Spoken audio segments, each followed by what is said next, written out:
नमस्कार. हळद रुसली कुंकू हसलं मालिकेच्या येणाऱ्या पुढील काही भागामध्ये आपल्याला जबरदस्त असा ट्विस्ट पाहायला मिळणार आहे. भक्तीने केलेल्या भन्नाट अशा आयडियामुळे दुष्यंत कृष्णाचा सावित्रीबरोबर रोमांस रंगलेला असतो आणि त्याचबरोबर कृष्णा प्रेग्नेंट असल्याचं जे काही भयंकर असं स्वप्न सावित्रीला पडलेलं असतं त्याचमुळे पूजाच्या आयुष्याची आता राख रांगोळी झालेली असते. सोबतच ही गोष्ट जेव्हा इकडे बाळजाला समजेल की दुष्यंत आणि कृष्णा रात्री एकाच अंथरुणावर त्याचबरोबर एकाच रात्री एकाच खोलीमध्ये होते, ही जेव्हा गोष्ट इथे आता बाळजाला समजेल तेव्हा मात्र इकडे सावित्रीची काय हाल होणार आहे. आणि त्याचसोबत सगळ्यात महत्त्वाचं म्हणजे आता इकडे बाळजा दुष्यंत आणि कृष्णाच्या बाबतीत कोणता आणि कसला निर्णय घेते हे पाहणं खूपच जास्त इंटरेस्टिंग असणार आहे. तर आता प्रेक्षकांनो, मालिकेमध्ये आतापर्यंत आपण पाहिलेलं आहे की कशा पद्धतीने इथे आता जी काही कृष्णा आहे ती कृष्णा माहेरी जाऊन बसलेली असते. का तर तिला इथे राहायचं नसतं. तिच्यासमोर जे काही पूजाचं आणि त्याचबरोबर दुष्यंतचं ह्या सगळ्या गोष्टी आलेल्या असतात त्याचमुळे ती इथे खूपच जास्त हरलेली असते. ती स्वतःला दोष देऊ लागलेली असते की नाही, काही जरी झालं तरी सुद्धा ह्या सगळ्या गोष्टीला कुठेतरी जाऊन मी जबाबदार आहे आणि कुठेतरी ह्या सगळ्या गोष्टी माझ्यामुळेच होत आहेत असा दोष ती इथे स्वतःलाच देत असते. पण इकडे मात्र कृष्णा हे सगळं काही करत असताना आपण पाहतो की आता दुष्यंत तिला मनवण्यासाठी त्याचबरोबर घरी घेऊन जाण्यासाठी आपला रांगडागडी सज्ज झालेला असतो. अक्षरशः मातीमध्ये जसा असावा त्याचबरोबर कृष्णाला साजेसा आणि तिला अगदी शोभेल असा जो काही रांगडागडी आहे तो कसा असावा ह्या सगळ्या गोष्टी इथे आता तो त्याच्या परीने तिच्यासमोर आणण्याचा प्रयत्न करत असतो. तर आता आपण पाहतो की कृष्णा त्याला काही केल्या घरात घेत नसते आणि कृष्णा त्याला काही केल्या घरात न घेतल्यामुळे आता इकडे तो सगळ्यात महत्त्वाची गोष्ट भन्नाट अशी आयडिया करतो. कारण विंचू चावला ग विंचू चावला म्हणूनच तो घरात घुसलेला असतो. आणि घरात घुसल्यानंतर आता इकडे मात्र सगळ्यात महत्त्वाचं म्हणजे आता कृष्णाला त्याला सोबत घ्यावंच लागणार असतं. पण दुसऱ्या बाजूला मात्र बाळजाने सांगितलेलं असतं सावित्रीला की तू इथे काय करतेस, तू आत्ताच्या आत्ता तिकडे जा. कसं आहे ना, दुखवलेली मनं कधी एकदा एकरूप होतील हे तुला सुद्धा कळणार नाही आणि त्याचमुळे तू तिकडे जा असं इकडे सांगण्यात आलेलं असतं. तेव्हा इकडे सावित्री अक्षरशः तुम्ही जर ही सिरियल कंटिन्यू पाहत असाल तर एकदा जेव्हा इकडे जेव्हा कृष्णाचं आणि त्याचबरोबर दुष्यंतचं लग्न ठरलं होतं तेव्हा ती एका टेलिफोनवरून बाळजाला फोन करून कृष्णाबद्दल नाही त्या गोष्टी ते सांगू लागलेली होती. आणि हे सगळं काही सांगितल्यानंतर आपण पाहतो प्रेक्षकांनो की आता हे सगळं काही सांगितल्यानंतर आता सुद्धा ती त्याच स्वरूपामध्ये आणि त्याच गोष्टीमध्ये पुन्हा इथे आलेली असते. आणि पुन्हा इथे आल्यानंतर आता इकडे हे सगळं काही जेव्हा दुष्यंत पाहतो तेव्हा चोर चोर म्हणूनच इकडे आता सावित्रीची चांगलीच धुलाई ही लोक करत असतात. आता सावित्रीची चांगलीच धुलाई केल्यानंतर इथे मात्र सावित्रीला मारलेलं असतं. जेव्हा इकडे तिच्या अंगावरची शॉल काढते तेव्हा ती सावित्री आहे असं कळतं आणि तेव्हा लगेचच आता ती म्हणत असते काय झालेलं आहे, सगळं काही ठीक आहे ना. तेव्हा तो म्हणत असतो अहो सासूबाई, तुम्ही आहात तर ही सगळी गोष्ट तुम्ही आम्हाला का नाही सांगितली, तुम्ही आमच्यापासून का आणि कशामुळे लपून ठेवलेली आहे. हे बघा, तुम्ही असं करायला नको होतं, का असं केलेलं आहे, तुम्ही का अशा वागलेला आहात असं सुद्धा आता इकडे तो बोलू लागतो. तेव्हा सावित्री म्हणत असते नाही काही नाही. तेवढ्यातच भक्ती धावतच येते. आता भक्ती धावतच आल्यानंतर ती म्हणत असते अगं आई, तू इथे काय करतेस. तेव्हा ती म्हणत असते अगं भक्ते, मोडलं ग माझं कंबरडं, मोडलं ग ह्या कृष्णीनी मला मारलं ग असं इकडे ती बोलत असते. तेव्हा भक्ती म्हणत असते अगं आई, पण तू एवढ्या रातच्याला इथे काय करायलीस, तू वेडीस का खुळी ग. तेव्हा कृष्णा सुद्धा म्हणत असते हे समज माझ्यामुळे झालेलं आहे, मी आज चोर म्हणून इथे आईला मारलं बघ. पण तेव्हा लगेच आता इकडे दुष्यंत म्हणत असतो पण त्याच अशा पद्धतीने आल्यात, आपल्याच घरामध्ये चोर म्हणून कोण बरं येतं. तेव्हा लगेच आता इकडे भक्ती म्हणत असते तिला सवयच आहे तशी, आपल्याच घरामध्ये चोर म्हणून येण्याची आणि ह्या सगळ्या काही गोष्टी इथे करायची. तुम्ही नका हो दुष्यंत सरकार काळजी करू. आणि दाजी मी काय म्हणते, तुम्ही दिवसभर काम करून थकला असाल, जावा बरं तुम्ही तुमचं झोपा, पडा बरं जाऊन, असं इकडे ती त्याला सांगत असते. तेव्हा लगेच आता इकडे जी काही सावित्री आहे ती म्हणत असते, अगं ये भक्ते, तू काय एडी का खोळी ग, मला इथे एवढं लागलंय आणि तू त्या दोघांना असं एकत्र झोपायला सांगतेस, काय चाललंय काय तुझं, काय चाललंय काय तुझं. त्याचबरोबर इकडे आता लगेचच भक्ती म्हणत असते, अगं आई तू काय येडीस का, ते नवरा बायको आहेत आणि मग ते एकत्र नाही झोपणार आणि कुठे जाणार ग, अशी काय करतेस, चल तू माझ्याबरोबर, आपण इथे बाहेर अंगणामध्ये मस्त अंथरूण घालून देते तुला, छान शेकोटी पण करते, चल तुझा जरा पाय पण शिकून देते, ये बरं तू. तेव्हा सावित्रीला अक्षरशः चालायला येत नसतं. आता इकडे लगेचच भक्ती म्हणत असते, दाजी तुम्ही झोपा बरं, नका काळजी करू. ए कृष्णे, तू उगाचच आता आव आणू नकोस बघ जास्त, तुला माहिती ना मगाशीच ती मावशी काय येऊन बोलून गेली तर. तेव्हा सावित्री म्हणते, काय ग कोणती मावशी आली. तेव्हा लगेच आता इकडे कृष्णा म्हणत असते, अगं पण तुला कळतंय का रे भावा, इथे दुष्यंत सरकार आणि मी कसं झोपणार. आणि तुला एक गोष्ट सांगू का, इथे आईला बी बरं नाही, माझ्यामुळं तिला एवढं लागलंय, मग मी कसं झोपणार. तेव्हा भक्ती म्हणत असते, हे बघ उगाचच नाही त्या गोष्टी करू नकोस, जा गपचूप त्यांना आतमध्ये घेऊन, आणि गुपचूप आतमध्ये घेऊन गेल्यानंतर गपझोपाव ग. तेव्हा लगेचच आता शेवटी दुष्यंत म्हणत असतो, मग काय आता कृष्णा, मान्य आहे ना तुला, म्हणजे आता परवानगी मिळली मला आतमध्ये येण्याची, तर मग मी येऊ शकतो ना. आता इकडे आपल्या जी काही कृष्णा आहे तिच्याकडे कोणताच पर्याय शिल्लक राहिलेला नसतो की इथे दुष्यंतला आतमध्ये घेण्याशिवाय. इकडे आता सावित्री विचार करू लागते, देवा देवा, हे मी इथे कशाला आले होते आणि माझ्या हातून हे सगळं काय होऊन बसलंय, माझं टंगडं मोडून बसलंय. ही जर गोष्ट आता तिकडे बाळजाबाईला समजली तर त्या माझं काय करतील. आता ह्या दोघाला मी इथे थांबू पण शकत नाही. जर मी थांबू शकले असते, जर मी चालू शकले असते, तर मी आतमध्ये जाऊन इथे पडले असते, मी आतमध्ये जाऊन झोपले असते. पण तसं मात्र अजिबातच झालेलं नाहीये. काय करू मला तर कळायलाच मार्ग नाहीये, असं आता इथे मनालाच सावित्री बोलत असते. आता ह्या सगळ्या काही गोष्टी इथे बोलल्यानंतर लगेचच आपण पाहतो की भक्ती म्हणत असते, नाही अजिबातच नाही, चल बरं आई तू आता इकडे झोपूयात आपण.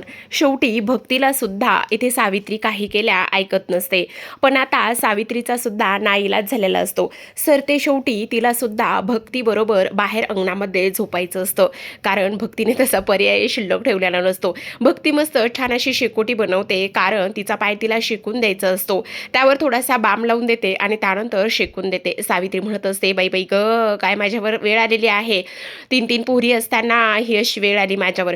अगाई तुलाच खूप माझे बघ, काय गरज होती ग तिकडनं इकडे यायची. तेव्हा सावित्री बोलता बोलता बोलून जाते, अगं काय सांगू, त्या बाळजाबाईने पाठवलं ना इकडे. काय बाळजाबाईने तुला इकडे पाठवलं का आणि कशासाठी. आता सावित्री तर बोलून मातीच खाल्लेली असते.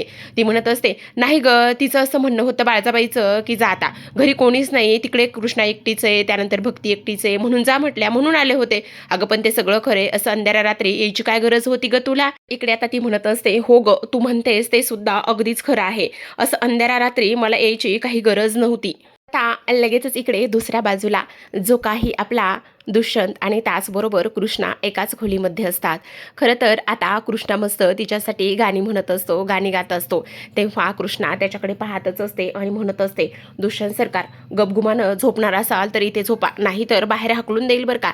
तेव्हा दुष्यंत म्हणत असतो, अगं ए कृष्णे, असं काय करायलीस ग, एवढा नवरा तुझ्यासाठी एवढा महाल सोडून इथे आलाय, तुला तर माझं ऐकूनच घ्यायचं नाही का काही.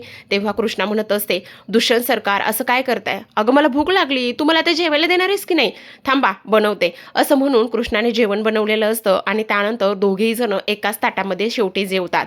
आता कृष्णा खाली झोपलेली असते, पण कृष्णा खाली झोपल्यानंतर इकडे आता दुष्यंतला थंडी वाजत असते आणि एकच चादर पांघरायला असते. तेव्हा लगेच आता दुष्यंत सुद्धा तिच्या बाजूला येऊन झोपतो. आता तिच्या बाजूला येऊन झोपल्यानंतर सावित्रीला कुठे झोप येते, भक्ती झोपल्याची ती इथे खात्री करते आणि त्यानंतर त्याच दरवाजाच्या इथे एक खिडकी असते दरवाजाच्या बाजूला, आणि त्या खिडकीतूनच ती हा सगळा काही प्रकार पाहत असते की हे दोघेही जण एकाच अंथरुणात झोपलेत.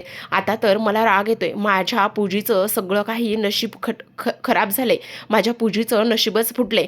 तेव्हा भक्तीला जाग येते आणि ती आजूबाजूला पाहते तर तिची आई तिथे नसते, आणि त्याचमुळे इकडे आता ती विचार करते की काय चाललंय हे सगळं काही, आणि त्याचबरोबर आई एवढ्या रातच्याला कुठे गेली. तेव्हा ती आजूबाजूला पाहते तर इकडे ती लगेचच काही सावित्री आहे ती दुष्यंतच्या आणि त्याचबरोबर कृष्णाच्या जी दरवाजाची बाजूची खिडकी आहे तिथून पाहत असते आणि पाहिल्यानंतर इकडे ती बघते. अगं आई, तू इथे काय करतेस? तेव्हा सावित्री घाबरते आणि म्हणत असते, अगं काही नाही गं, मला कसला तरी आवाज आला. अगं आई, तुला काय एडबीड लागले की काय? ते दोघं जण झोपले असतील. असं नवरा बायकोच्या खोलीमध्ये रातच्याला डोकावून बघता का गं कोणी? तेव्हा लगेचच आता इकडे सावित्री म्हणत असते, नाही गं, ते सगळं ठीक आहे, पण इथे मी कशासाठी आले होते, कशासाठी नाही आली, चल झोप इथे. आता ती मध्यरात्री छान अशी झोपलेली असते. आता मध्यरात्री झोपल्यानंतर ती दचकूनच जागी होते आणि दचकूनच उठल्यानंतर तिला फारच मोठं भयानक असं स्वप्न पडलेलं असतं. आणि ते स्वप्न असं असतं की आता कृष्णा आणि त्याचबरोबर जे काही दुष्यंत आहेत ते दोघेही जण एकाच अंथरुणावर झोपलेले असतात. आणि एकाच अंथरुणावर झोपल्यानंतर इकडे लगेचच तिला स्वप्न पडतं की कृष्णाला दिवस गेले आहेत, कृष्णा प्रेग्नेंट आहे, त्याचबरोबर तिला 6वा-7वा महिना सुरू आहे आणि जो काही दुष्यंत आहे तो तिची फारच चांगली काळजी घेत आहे. ह्या सगळ्या गोष्टी तिला स्वप्नामध्ये दिसलेल्या असतात. तेव्हा सावित्री दचकूनच उठते.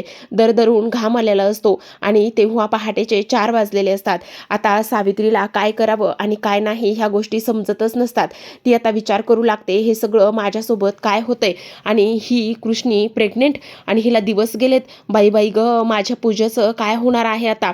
नाही, मला त्या स्वप्नामध्ये स्पष्टपणे आठवतंय की कृष्णीला दिवस गेलेत आणि दुष्यंत सरकार त्या कृष्णीची फारच चांगली काळजी घेत आहेत.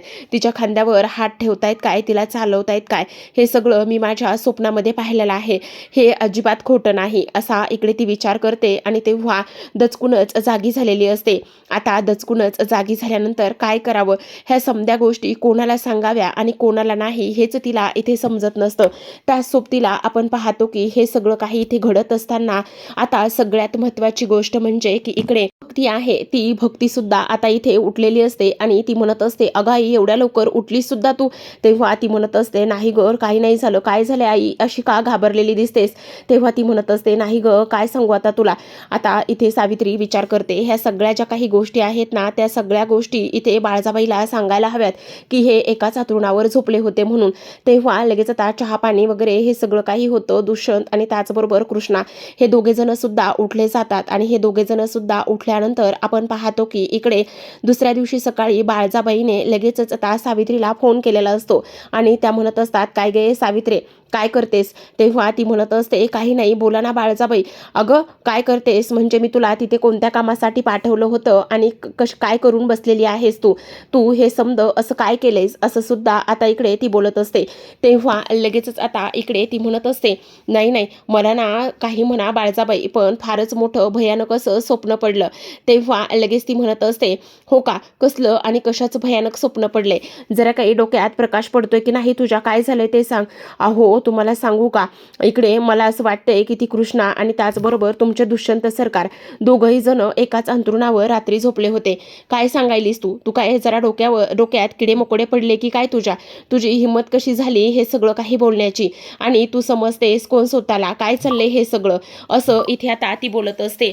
तेव्हाच आता इकडे सावित्री म्हणते, हो, आणि मला एक स्वप्न सुद्धा पडलं आणि ते स्वप्न म्हणजे की इथे कृष्णीला आता दिवस गेलेत आणि त्याचबरोबर दुष्यंत सरकार तिची फारच चांगली काळजी घेत आहेत, हे स्वप्न मला पडलं.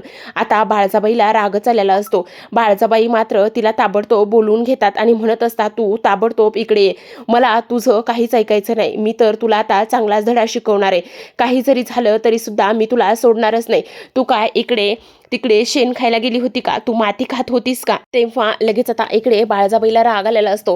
बाळजाबाई म्हणत असतात, मी तुला अजिबात माफ करणार नाही. तुझं काय चाललंय आणि काय नाही हे सगळं मी तुला सहनच करणार नाही. तू काय समजतेस स्वतःला आणि काय माती खात होती का? ते दोघं जण एकत्र येईपर्यंत तू नेमकं काय करत होतीस? बोल लवकर, बोल सावित्रे, बोल. तुला तर मी आता सोडतच नसतो बघ आणि ताबडतोब मी आता तिकडेच येणार आहे बघ, असं सुद्धा आता इकडे ती बोलत असते. आता ह्या सगळ्या काही गोष्टी इथे बोलल्यानंतर तिला तर फारच टेन्शन येतं. ती म्हणत असते, अहो बाळजाबाई, तसं काही नाहीये, तुम्ही मला माझा एकदा विचार करा. आणि त्याचबरोबर मी सांगायलोय ना, इकडे मी चोर बनून आले म्हणजे मी सगळं अंगावर पांघरून वगैरे घेतलं होतं आणि त्या कृष्णीने आणि तुमच्या दुष्यंत सरकाराने फार माझे इथे वाईट हाल केले हो. काय करू मला कळतच नाही. ह्या सगळ्या काही गोष्टी आता इकडे ती बोलत असते. म्हणजे मला नाही समजलं की नेमकं तू काय बोलतेस आणि काय नाही, ते काय चाललेलं आहे तुझं, असं सुद्धा इकडे आता ते बोलत असतात. तेव्हाच आपण पाहतो की इकडे दुसऱ्या बाजूला जी सावित्री आहे ती म्हणत असते, चल ग बाई, मला ना पूजीची फारच आठवण येते आणि त्यामुळे मला ना तिकडे जावंच लागेल असा विचार इकडे ती करत असते. आणि तेव्हा लगेच आता ती तिकडे जायला निघते. आता तिकडे गेल्यानंतर इकडे पूजा म्हणत असते, एवढं सगळं होईपर्यंत तू काय करत होतीस आणि त्याचबरोबर ते एकत्र झोपेपर्यंत तू काय करत होतीस? तू थांबवायचं होतं त्यांना, तू का नाही असं केलंस? तू ह्या सगळ्या गोष्टी का अशा पद्धतीने केल्यास? असं सुद्धा आता इकडे ती बोलत असते. तेव्हा लगेच आता इकडे ती झालेला प्रकार आणि ते सगळं काही स्वप्न पूजीला सांगत असते. ते सगळं स्वप्न आणि ते सगळं पूजीला सांगितल्यानंतर पूजाला तर आता इकडे फारच टेन्शन आलेलं असतं. ती विचार करत असते, आई हे सगळं सत्य तर झालं, सत्यात उतरलं तर मग काय करायचं ग? मी काय करणार आहे? तेव्हा ती म्हणत असते, अगं पिले काय सांगू तुला, मला तर आता खूपच टेन्शन आलंय बघ. तुला सांगू, अगं रात्रभर ते एकाच अंथरुणावर होते. आपली ही भक्ती, ह्या भक्तीनं काय, ह्या भक्तीला तर काय करावं ना मला काहीच कळत नाही बघ. आळजाबाईंनी सुद्धा आम्हाला खूप काही गोष्टी सुनावल्या आहेत, ते पण कसं सावरावं आणि काय करावं ह्या सुद्धा गोष्टी मला इथे समजत नाहीत. त्याचबरोबर इकडे आता दुसऱ्या दिवशी जेव्हा सावित्री तिकडे निघून जाते तेव्हा मात्र इकडे जी काही आपली कृष्णा आहे तिचा राग थोडासा निवळलेला असतो. आणि तेव्हा दुष्यंत तिला विचारत असतो, काय ग कृष्णा, तुझा थोडासा राग शांत झालाय का? तेव्हा ती म्हणत असते, दुष्यंत सरकार, पण मी काय म्हणतो ऐका ना, तुम्हाला इथे राहायला आणि ह्या सगळ्या गोष्टी करायला जमणार नाही. मी काय म्हणतो, तुम्ही एकदा तिकडे निघून जा ना, नका राहू इथे. हे बघा कृष्णा, बाद झाला आता, खूप झाला. हे बघ, मी तुला सांगितलंय की माझं आणि पूजाचं पहिलं जरी काही असलं तरी आत्ता काहीच नाहीये. मी तुझ्यासोबत लग्न केलंय, मी तुला 7 वचनं दिलीत, मला तुझ्यासोबत राहायचं आहे. तू कितीही काही जरी म्हटलीस तरी सुद्धा मी तिकडे येणार नाहीये, समजलं का तुला? आणि त्याहूनही सगळ्यात एक महत्त्वाची गोष्ट म्हणजे जोपर्यंत तू माझ्याबरोबर येत नाहीस तोपर्यंत मी इथून कुठेही जाणार नाही, समजलं? असं सांगितल्यानंतर आता कृष्णाने तर हातच टेकलेले असतात. दुसऱ्या बाजूला इकडे पूजा फारच चिडलेली असते. सावित्री तिला समजून सांगत असते, पूजे मला माफ कर ग, मी काय करू, मला त्यांना नाही अडवता आलं. तेव्हा पूजा म्हणत असते, आता तुझ्या ह्या सगळ्या गोष्टीचं मी काय करणार आहे? लोणचं घालू का? जे व्हायचं होतं ते तर झालं, तू माझं चुकलं, तुला उगाच एकटीला तिकडे जाऊ दिलं, मी सुद्धा तुझ्या बरोबरीनं तिकडे यायलाच पाहिजे होतं, असं इथे ती बोलत असते. तेव्हा लगेच आता तिथे बाळजा सुद्धा येत असते. बाळजा म्हणत असते, काय गे सावित्री, डोक्यावर पडलीस की काय? काय करायला लावलं होतं तुला तिथं आणि तू काय करून बसलीस? कशी हिंमत झाली तुझी ह्या सगळ्या गोष्टीची? तेव्हा पूजा तर डोक्याला हातच लावून घेत असते आणि रडायला लागलेली असते. तेव्हा सावित्री म्हणत असते, गप ग पूजे, गप ग. अगं तुझं त्या दुष्यंत सरकारवर प्रेम आहे ना, मग तसंच होणार आहे. आणि तसंही काय हो बाळजाबाई, तुम्ही सबूत दिलाय ना की माझ्या पूजीला तुम्ही तुमची सून करून घेणार आहेत. तेव्हा बाळजा म्हणत असते, करून घेणार आहे सून, पण तुम्ही जर अशा पालत्या घड्यावर पाणी ओतत असाल, पालत्या घड्यावर पाणी घालत असाल तर कशी सून करून घेणार आहे मी? काय करणार आहे नेमकं मी? सांग ना, बोल ना, हे सगळं काय चाललं आहे? असं सुद्धा आता इथे ती बोलते. त्याचबरोबर आता इथे बाळजा म्हणत असते, मला तर असं वाटतंय मी तर तिकडे जाऊ शकत नाही, पण मला असं वाटतंय की काही जरी झालं ना तरी सुद्धा दुष्यंतला आणि कृष्णीला इकडे आणावंच लागेल. काही करून मलाच आता ह्या सगळ्या गोष्टीमध्ये डोकं घालावं लागेल असा बाळजा विचार करते. आता प्रेक्षकांनो, फायनली इकडे सावित्रीला ते पडलेलं स्वप्न असतं आणि त्याहूनही सगळ्यात महत्त्वाची गोष्ट म्हणजे आपल्या भक्तीमुळे शेवटी दुष्यंत आणि कृष्णा एक रात्र एकत्र आलेले असतात. तर अशाच नवनवीन डेली मालिकांचे अपडेट्स आणि त्याचसोबत ट्विस्ट जाणून घ्यायचे असतील, पाहायचे असतील तर नक्की चॅनलला सबस्क्राईब करा. भेटूयात उद्याच्या भागामध्ये. तोपर्यंत पाहत राहा हळद रुसली कुंकू हसलं.